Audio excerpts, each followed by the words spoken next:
Pipeline's a sustainability issue because it represents the perpetuation of non-renewable resource use. It's already destroyed sacred Native American lands and burial sites, and it's also perpetuating the way that our government interacts with Indigenous people. And that's been quite horrible throughout history, and it's just showing that it's not something that's going to change. It's something that they can continue to get away with. And then it's also, threatening the drinking water for millions of Americans. It's all the way up in North Dakota, and the Missouri River goes down through New Orleans, so that's a lot of people relying on water from that river, and if it's contaminated that far north, then that's a huge issue.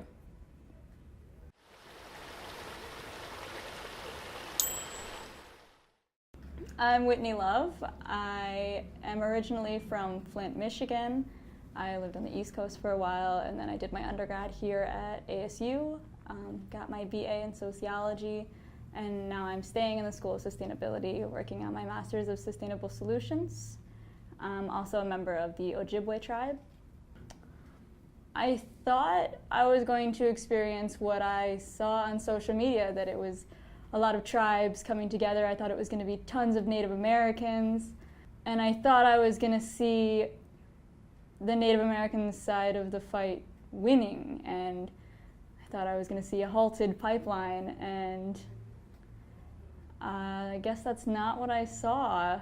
I guess there was something inspiring about it. The camp was probably over 80% white people. So that was cool to see the support from water drinkers, as I like to say.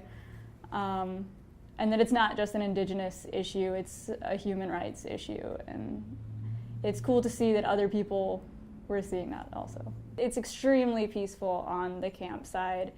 I walked up to the front lines to see a huge prayer circle, and they were just smudging around the circle very peacefully.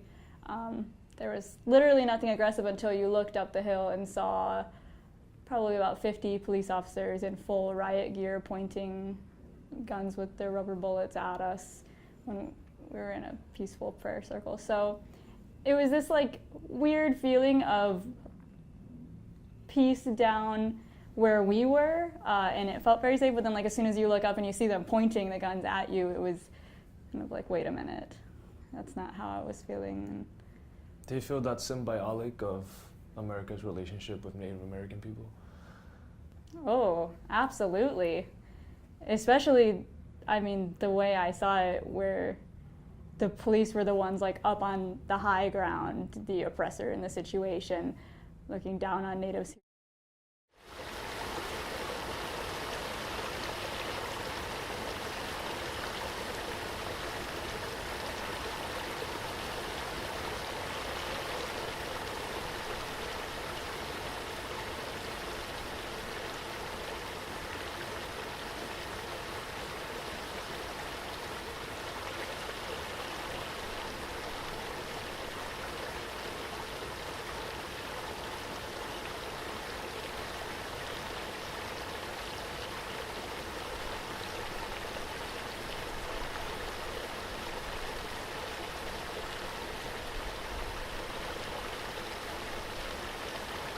I really think that we need to actually use this energy that has been produced from it and all of this attention and go somewhere with it and stop fighting against something and start fighting for something, not against a pipeline, but for renewable energy, and start really focusing on what do we want out of this. And well, if you look at the root of this issue, we want renewable resource use, so we need to start focusing on not anti-oil, but pro-wind and solar and other forms of energy, and take all of these donations and volunteer work and work on implementing those things on the reservation, maybe even, and kind of make them an example.